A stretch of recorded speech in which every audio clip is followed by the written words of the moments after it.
Bienvenidos al Diplomado de Endocrinología Metabólica. Vamos a hablar sobre abordaje clínico interdisciplinario y estamos en el módulo número 5. Esta es la clase 29 de control neuroendocrino del apetito. Como ustedes saben, mi nombre es Luis Miguel Becerra, yo soy nutricionista clínico pediátrico, inmunólogo digestivo, tengo una maestría en medicina biológica y hemotoxicología y soy candidato a doctor en nutrigenética y nutrigenómica. Como parte de mis formaciones adicionales, pues soy profesor de la sección de gastroenterología y nutrición pediátrica de la Universidad del Valle, profesor de nutrición pediátrica y ciencias genómicas de la Pontificia Universidad Javeriana de Cali. Tengo un certificado en manejo clínico de la lactancia materna del WellStart en San Clemente, en California, y soy el ex coordinador de la Regional Centro del Comité de Pediatría de la FELA. El día de hoy vamos a hablar sobre un tema muy interesante y es algo que a veces no lo abocamos de manera tan importante en nuestro desarrollo profesional y es el control neuroendocrino del apetito.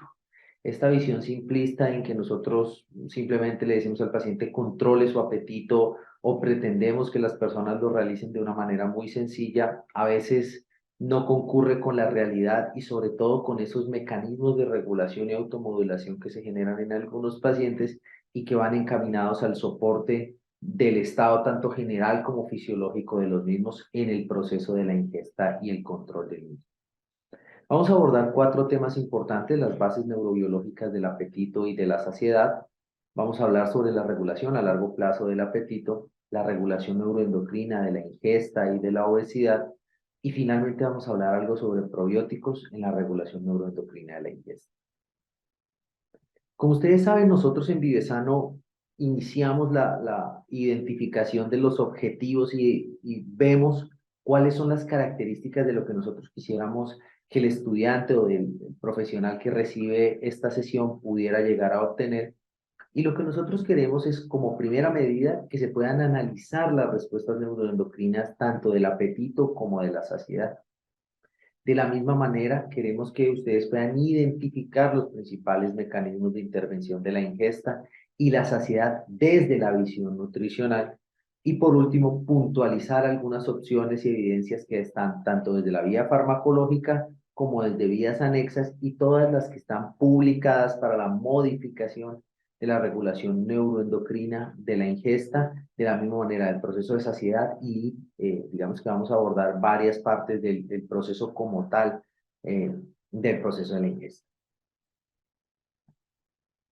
Este estudio es muy interesante, es un estudio de la revista colombiana de la revista de la Asociación Colombiana de Nutrición Clínica del 2021 y habla sobre las bases neurobiológicas del proceso de la alimentación.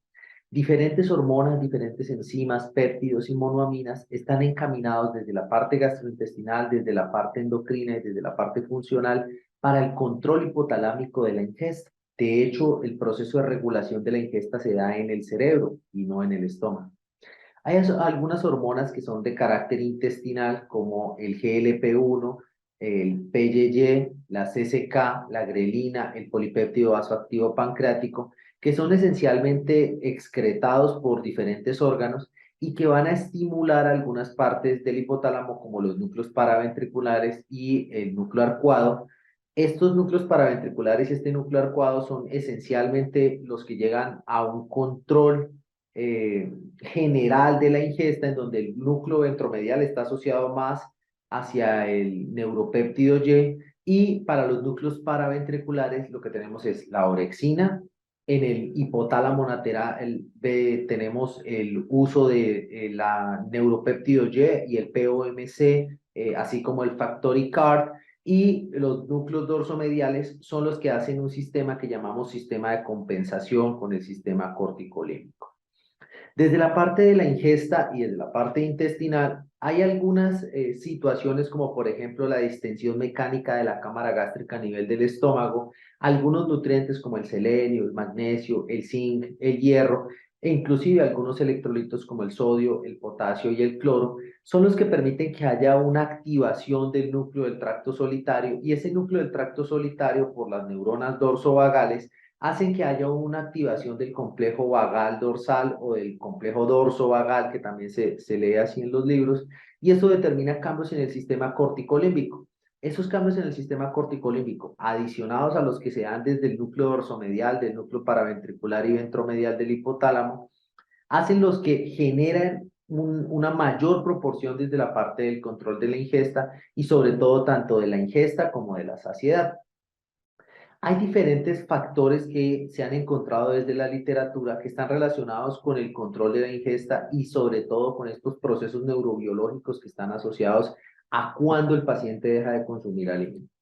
El tamaño de las porciones y el color del plato. Hay una investigación muy interesante en donde cambian el plato blanco por el plato verde y automáticamente aumenta entre más del 35% el consumo de verduras en las personas, porque el contraste que se logra obtener con la diferencia de los platos en algunos productos, como por ejemplo el verde en las verduras y el blanco en el arroz, hace que el solo tamaño del plato y solo el color del plato determinen modificaciones en el patrón de ingesta. Así de complejo es el proceso de alimentación.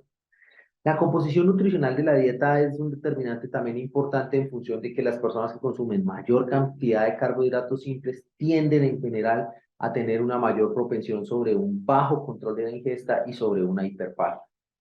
Los alimentos que son con un alto contenido de fibra y que son resistentes, la fibra, es decir, esta fibra insoluble, en general lo que nosotros vemos es que los pacientes tienden a tener un control de la ingesta mucho mayor,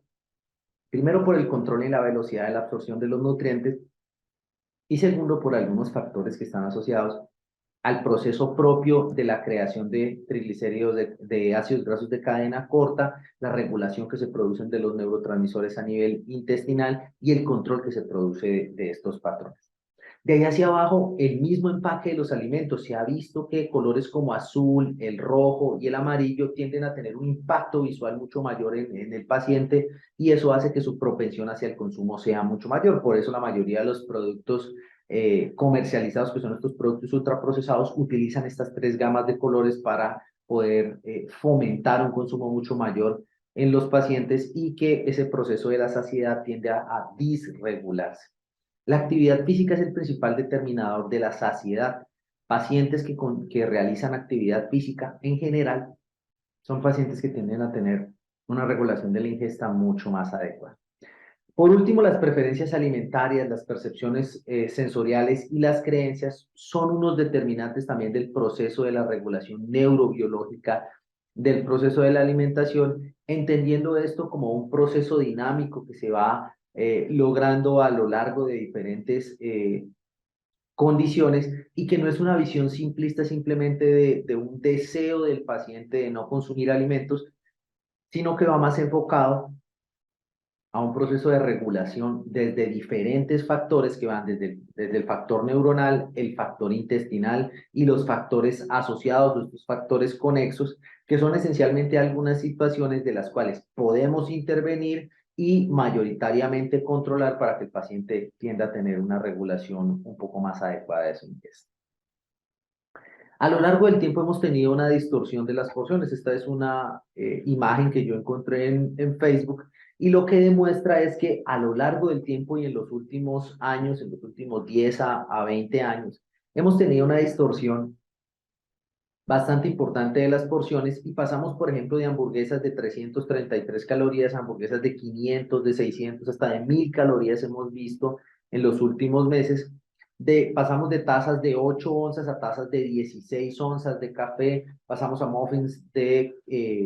más o menos 210 calorías a tener ya en la mayoría de los comercios muffins que pueden llegar a superar las 500 o 600 calorías. Los platos cada vez son más grandes y las porciones son cada vez más grandes de las personas y pasamos de unas galletas de 1.5 centímetros de diámetro a galletas de 3.5 centímetros de diámetro que llamamos ya galletas Monster.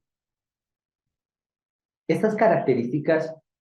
de los alimentos nos ayudan a entender que el proceso de regulación biológica y neurosensorial sensorial de las personas se ha ido modificando conforme hemos ido aumentando las porciones. Entre mayor sea la porción que consume la persona, mayor es el golpe glicémico, mayor es el golpe de la grelina y más fácil se pueden llevar a estos pacientes a una falta del control de la glicemia y por ende, pues obviamente a una falta del control de la ingesta, no solamente desde los estímulos gastrointestinales, sino desde los estímulos neuronales. ¿Qué es realmente el hambre? ¿Cómo podemos definirla? Desde diferentes estudios se ha identificado la diferencia entre el hambre y el apetito.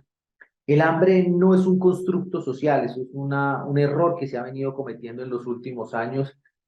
por algunas personas casi siempre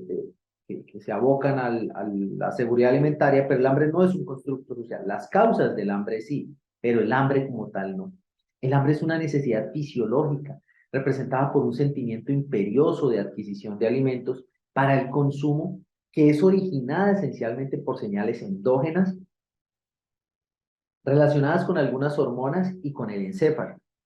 Diferente al apetito. Al apetito se le denomina como una sensación de hambre moderada. Y esta sensación de hambre moderada está caracterizada por un deseo en el consumo de los alimentos que en específico está supeditado por los gustos propios de la persona y que todo ese estímulo va en búsqueda de una recompensa, va en búsqueda de un esquema de activación del núcleo accumbens o del núcleo arcuado que esencialmente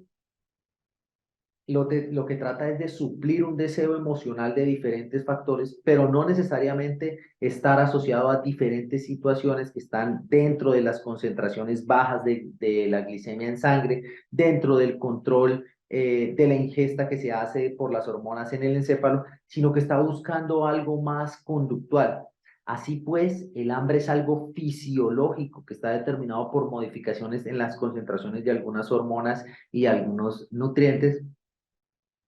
como por ejemplo la glucosa,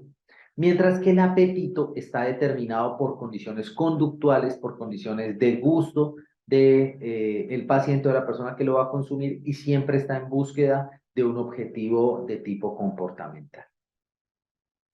Hay diferentes teorías de por qué nosotros comemos los alimentos como los comemos o de por qué hay hambre en los seres humanos. Estas teorías hablan primero de la teoría de la contracción gástrica, en donde se decía que era la contracción del estómago lo que podía generar el hambre y el apetito en las personas. Después de muchos estudios en pacientes en donde se les realizaban gastrectomías totales,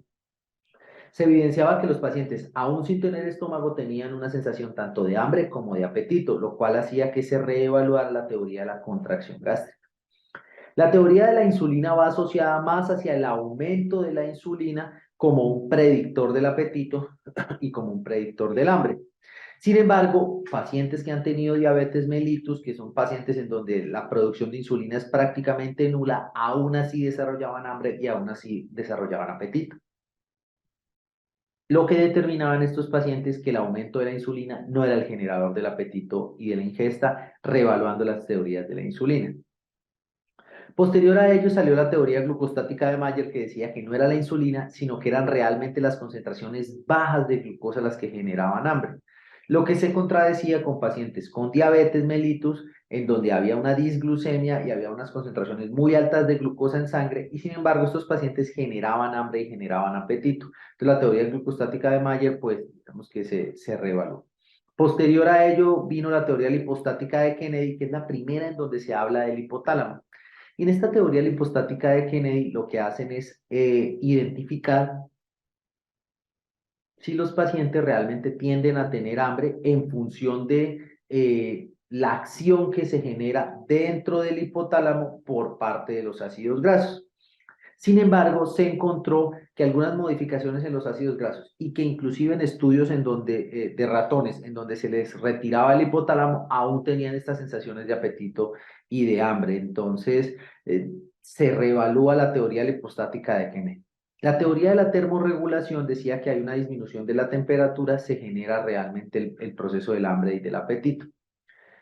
Lo que hicieron muy interesante para poder comprobarla fue llevar a 5 personas al desierto del Sahara, en donde las temperaturas fácilmente pueden llegar a 52 grados centígrados al mediodía, y aún teniendo una elevación muy alta de la temperatura corporal, las personas tendían a tener un proceso de alimentación que pues era relativamente normal y había un proceso del hambre y un proceso del apetito. Con lo tal, la teoría de la termorregulación queda revaluada. Desde los años 80 tenemos la teoría de la regulación neuroendocrina del hambre, que es la teoría más aceptada hasta el momento y que por diferentes situaciones y por diferentes exámenes se ha confirmado que realmente es una mezcla entre las hormonas orexigénicas y las hormonas anorexigénicas, que son las que generan el hambre a nivel de la activación de algunos núcleos del hipotálamo, como los núcleos ventromediales, paraventriculares y el núcleo central, que es un determinador fundamental para el proceso de alimentación y nutrición, y que es el hipotálamo el principal centro de regulación del proceso de la ingesta en el ser humano. Es la última teoría que nosotros tenemos aprobada y en general es la teoría que mayor cantidad de estudios de confirmación ha tenido. Pensar que el proceso de alimentación es un proceso que nace cuando consumimos los alimentos, pues es un error muy grande. Aquí lo que nosotros vemos descrito son los tres procesos o los tres fases de la alimentación: la fase cefálica, la fase gástrica y la fase intestinal. La fase cefálica de la alimentación se caracteriza por iniciar en el centro vagal del bulbo raquídeo y que está asociado a situaciones puntuales tanto del olfato como del gusto. Es decir, nosotros comenzamos con el proceso de alimentación inclusive antes de ingerir los alimentos. Esta fase inicial de la alimentación habla del centro vagal del bulbo raquídeo y eso permite que algunas fibras aferentes y eferentes o fibras secretoras y aferentes, activadas obviamente por el tronco vagal, hagan que haya un aumento del peristaltismo a nivel gástrico, y ese aumento del peristaltismo a nivel gástrico determina la primera fase del segundo complemento de la alimentación, que es esencialmente la fase gástrica. Durante la fase gástrica, los reflejos nerviosos derivados de las fibras secretoras y aferentes del décimo par craneal, lo que hacen es aumentar esos reflejos, aumentar el peristaltismo, obviamente aumentar la producción de gastrina, y al aumentar la producción de gastrina, darle un impulso al peristaltismo para que la producción de todas las enzimas y las hormonas que están relacionadas con el proceso de alimentación se desencadene y se pueda ejecutar. Posterior a la fase gástrica de la alimentación, lo que nosotros vemos es la fase intestinal. Dentro de esta fase intestinal entran diferentes estímulos nerviosos que van, pues, digamos que relacionados con el décimo par craneal, pero también con ramas del sac, de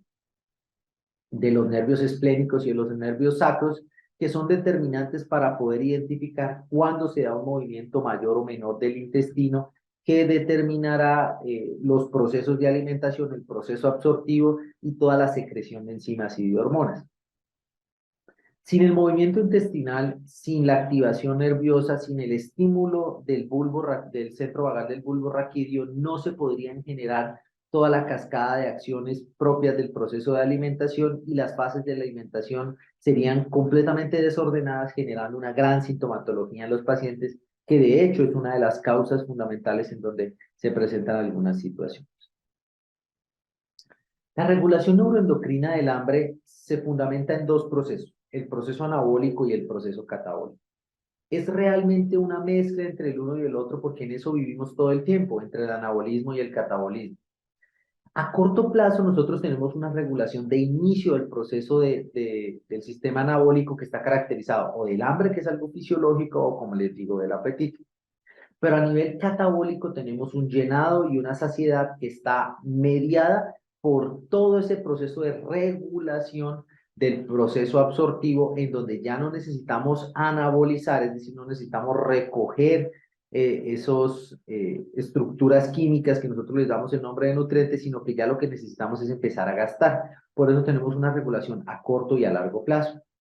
A largo plazo, el sistema anabólico esencialmente está fundamentado, o sea, la base de la pirámide del sistema anabólico son los péptidos orexigénicos, que pues será un determinante obviamente del gasto cardíaco. Y a nivel del sistema catabólico, lo que nosotros vemos es que el gasto energético es un determinante en la producción de los péptidos anorexigénicos, y esos péptidos anorexigénicos entran a impactar de manera directa algo que llamamos las señales del tejido adiposo. Estas señales del tejido adiposo están determinadas por el tipo de tejido adiposo que nosotros tenemos, por la concentración de adipocitos en el mismo y por los estímulos externos que tiende a tener el paciente. Dentro de ellos, la actividad física, el proceso de autofagia y obviamente pues las restricciones que se tienen de tipo energético. Tenemos unas señales moleculares que son periféricas y están modificadas, supeditadas de una gran cantidad de productos que son péptidos, hormonas, citoxinas y metabolitos secundarios y terciarios. Fíjense que nosotros para el control, para los péptidos, en el control de la ingesta, necesitamos más de 7 u 8 productos solamente para palear lo que un péptido hace, que es la grelina. La grelina es el principal orexigénico que existe y es un péptido que se produce a nivel del estómago.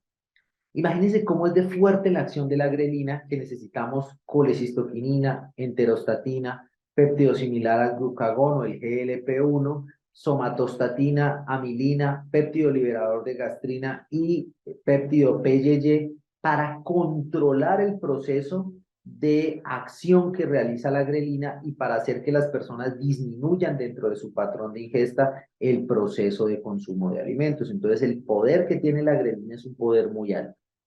Dentro de las hormonas, nosotros tenemos hormonas orexigénicas o que incrementan el apetito. Tenemos a la hormona tiroidea, pues obviamente la tiroxina, y tenemos los glucocorticoides que se producen en la cápsula suprarrenal. Por eso, durante diferentes sesiones y diferentes clases que ustedes habrán visto aquí en el diplomado y que las habrán visto también en otras programas de formación, estos glucocorticoides pueden estar supeditados de una acción por parte del médico, es decir, de una prescripción que puede determinar en modificaciones del patrón de ingesta. Siempre hay que tener en cuenta que el paciente característicamente está supeditado de procesos entre los cuales se fluctúa dentro del hambre, pero también se fluctúa dentro del proceso de la saciedad. Y estos glucocorticoides van asociados más hacia el proceso del hambre que hacia el proceso de la saciedad. Dentro de las hormonas, la leptina es el principal anorexigénico que nosotros tenemos en el organismo. ¿Qué significa anorexigénico? Que es contrario a los orexigénicos, es decir, orexigénico produce apetito, anorexigénico inhibe el apetito. Hay algunas enzimas y algunas hormonas que están relacionadas con esto. Las principales hormonas que disminuyen el apetito son la leptina y la insulina. Por parte hay unas citocinas que son citocinas casi siempre proinflamatorias que se producen por el tejido adiposo y estas citocinas son desencadenantes para la disminución de la ingesta, la interleuquina 6, la interleuquina 2 y el factor de necrosis tumoral tipo A. Por último, hay otros productos que son, digamos que productos que han venido en boga durante los últimos años, como por ejemplo los cuerpos cetónicos y el uso de algunos regímenes cetogénicos mal utilizados en algunas situaciones para el control de la ingesta en los pacientes y el uso de 3-hidroxibutirato, que también es un metabolito secundario de la leucina, que ha llegado a tomar una fuerza muy importante dentro de los anorexigénicos. ¿Qué produce el efecto? ¿Cuál es el efecto de la ingestión de los alimentos? Hay algunas monoaminas, otros péptidos, como yo les decía, relacionados con la ingesta, pero sobre todo lo que yo quiero es que nos fundamentemos en las monoaminas y en algunos otros compuestos, como por ejemplo los endocannabinoides. Dentro de las monoaminas, lo que nosotros identificamos es que el aumento de la ingesta de las monoaminas está supeditado de los receptores alfa 2 de noradrenalina y de la GABA, que es el ácido gamma aminobutírico. Estos dos productos como monoaminas son productores de la ingesta, mientras que para que haya una disminución de la ingesta se tiene que encontrar una serotonina, la noradrenalina, sobre todo en los receptores alfa 1 y beta 2, la dopamina, y fíjense que la histamina es un inhibidor de la ingesta. Por eso muchas veces nosotros identificamos que pacientes que toman antihistamínicos, por ejemplo, para la rinitis, para la sinusitis, tienden a tener un control de la ingesta más inadecuado, un peor control de la ingesta, producto de que estos medicamentos que son antihistamínicos bloquean la producción de las histaminas y al bloquear la producción de las histaminas se disminuye el proceso de regulación de la ingesta y el paciente tiende a consumir mayor cantidad de alimentos. De hecho, uno de los orexigénicos que se utilizaba más como medicamento hace algunos años eran los antihistamínicos, la loratadina, la desloratadina se utilizaba con relativa frecuencia para producirle apetito a los pacientes. Otros de los compuestos que han empezado a jugar un papel fundamental en la regulación neuroendocrina del hambre y de la saciedad son lo que llamamos los endocannabinoides, que son productos químicos que están asociados a la síntesis endógena de algunas sustancias químicas que son muy parecidas a lo que ocurre con el consumo exógeno de cannabinoides. Fíjense que este es un capítulo bien interesante, este viene en el capítulo 79 que se llama Regulación Neuroendocrina de la Ingesta, que es un libro de McGraw-Hill, y lo que ocurre con este libro es que empiezan a describir dentro de los patrones de regulación de ingesta cuáles podrían ser algunos determinantes que no se hayan estudiado con relativa juicio para poder identificar. Los receptores CB1, CB2 y los receptores PPARH tipo alfa, estos receptores son característicamente receptores cannabinoides. Entonces, los receptores CB1 son receptores para anandamida, los receptores CB2 son receptores para la palmitolamina y los receptores PPARHK son esencialmente receptores que están asociados a la inhibición de la ingesta y a la estimulación del metabolismo de los lípidos, por eso se llaman olelita. Estos productos y estas situaciones van asociadas a tipos de estructuras y a tipos de receptores. De hecho, hay algunos estudios que también están abocándose a unos receptores que han encontrado que se llaman receptores CB3, que están netamente a nivel neuronal. Y, por ejemplo, los receptores CB1 tienen funciones a nivel central con efectos tanto endocrinos, de estimulación de la ingesta, inclusive de la hematopoiesis. Se está investigando mucho en estos pacientes oncológicos y hemato-oncológicos cómo podría llegar a regularse dentro del proceso de la ingesta con este tipo de cannabinoides. Dentro de los receptores CB2 casi siempre son condiciones analgésicas y antiinflamatorias, es el que más se ha estudiado y para el que más información tenemos. Sin embargo, está asociado netamente a algunas acciones que se hacen dentro de cuidado paliativo y dentro de anestesiología y pues obviamente de manejo del dolor. ¿Cómo podemos nosotros generalizar, globalizar el concepto de la regulación de la ingesta, digamos que en esta parte inicial? Esencialmente los reguladores de la ingesta son los núcleos del hipotálamo, el central, el paraventricular, el ventromedial y el núcleo arcuado, que dependen de diferentes factores para disminuir o para estimular la ingesta. Para disminuir ese balance energético, es decir, para disminuir el consumo de la ingesta, es el cerebro el que genera un estímulo hacia el tubo digestivo y del tubo digestivo hacia el tejido adiposo y en ese tejido adiposo una disminución o un aumento de la producción de la leptina. De otra medida, y si lo vemos desde el otro lado, los sistemas nerviosos, sobre todo el décimo par craneal con el nervio vago, son los que activan y generan un aumento en el consumo, es decir, un sistema anabólico. Y en ese sistema anabólico nosotros vemos una estimulación directa por algunos plexos neuronales de algunas estructuras del organismo, como por ejemplo la masa muscular esquelética, con unos factores AMPK positivos, vemos la estimulación de algunos órganos y algunas glándulas para algún manejo endocrino que van a directamente afectar la cantidad de citoquinas que se producen proinflamatorias y antiinflamatorias. Proinflamatorias como por ejemplo la interleuquina 6 y el factor de necrosis tumoral tipo alfa, y antiinflamatorias o protectoras como por ejemplo la adiponectina. Entonces, es una regulación que existe de diferentes estímulos y de diferentes maneras de presentarlo, pero todas van abocadas hacia el mismo centro de control, que son los núcleos ventromediales y paraventriculares. Si lo queremos ver desde una manera tal vez un poco más explícita de qué tipo de órganos y estructuras son las que generan los sistemas, desde el tejido adiposo nosotros lo que vemos es la producción de la leptina y esa leptina pues obviamente impactará el núcleo ventromedial y paraventricular del hipotálamo.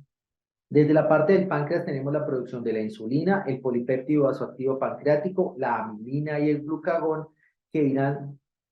directamente a generar una mejoría en la regulación endocrina del paciente. Y en esa función nosotros vemos que a nivel intestinal el GLP-1, los factores OXM y el factor PPY o PYY por sus siglas en inglés, generalmente lo que harán es un control asociado hacia ciertos productos del sistema neuroendocrino que van a determinar modificaciones en el patrón de ingesta. Desde la parte gastrointestinal, que es donde se genera el mayor impulso de la ingesta en los pacientes, en estas partes gastrointestinales lo que nosotros identificamos con los pacientes es un proceso de creación de la grelina sube hacia el núcleo central del hipotálamo y en el núcleo central del hipotálamo hay una activación mayor del proceso de la ingesta y se determina un proceso fisiológico del aumento del consumo de alimentos o del consumo imperioso. Hay una imagen bien interesante que nos permite a nosotros, digamos que, maquetar un poco mejor este proceso de la ingesta y vemos que, por ejemplo, en el páncreas, la secreción de somatostatina y de insulina tiene unos determinantes también en la creación del apetito o la disminución, mientras que el glucagón tiende a disminuirla. La leptina es uno, en conjunto con los estrógenos, fíjense que las gónadas, tanto masculinas como femeninas, son determinantes del proceso de alimentación. Así pues, toda persona que tenga síndrome de ovario poliquístico, alguna alteración, que se haya sufrido de alguna patología que haya requerido una resección quirúrgica de sus testículos o de sus ovarios, esto determinará modificaciones en los estrógenos que propenderán hacia aumentar el apetito y digamos que esa es una de las razones por las cuales uno explicaría por qué algunos pacientes a los que se les ha retirado quirúrgicamente las gónadas empiezan a generar un aumento anormal de peso. Dentro de la parte renal, las glándulas suprarrenales, vemos que la producción de glucocorticoides aumentará el proceso de la ingesta y generará un apetito mayor, mientras que la norepinefrina tiende a un efecto dual. ¿Por qué le llamamos un efecto dual? Cuando las concentraciones de norepinefrina son muy altas, se produce un apetito, mientras que si en las consideraciones vemos que la norepinefrina tiene una concentración baja, ahí encontramos una disminución de la ingesta en el paciente. Por último, la grelina producida en el estómago, que esencialmente en el cuerpo del estómago es donde producimos la grelina, que es la que sube y activa el núcleo central del hipotálamo, para activar la producción del proceso de la ingesta, supeditado también con otros dos tipos de sustancias químicas. La primera, el neuropéptido y la segunda, la somatotropina, que es la hormona del crecimiento. Por eso los pacientes cuando están creciendo tienden a consumir muchos más alimentos, no solamente por la demanda energética que requiere la creación del nuevo tejido, sino porque en función de eso lo que nosotros vemos es el control de la ingesta asociado a la hormona del crecimiento. Hay algunos factores que son factores neurosensoriales, es decir, la alimentación implica como tal una existencia de unos circuitos de comunicación neuronal. No es algo aislado lo que pasa en el hipotálamo, lo que pasa en el tálamo, lo que pasa en la amígdala, en el hipocampo. No es ajeno a los procesos de estímulos externos, como por ejemplo el olfato, la visión, el gusto. Inclusive hay algunos estudios que han hablado sobre cómo el tacto de los alimentos y por eso digamos que el baby-led weaning y algunas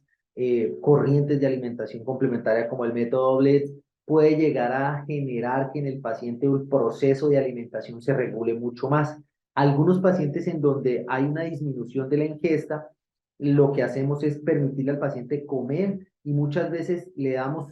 alimentos que tiene que comer con la mano y eso permite la mejoría de la motricidad fina, obviamente, pero también permite el control neurosensorial, la reexistencia, la reexpresión de algunos circuitos de comunicación neuronal que van entre el tálamo, el hipotálamo, la amígdala, perdón, y el hipocampo. Entonces es muy importante a qué huele,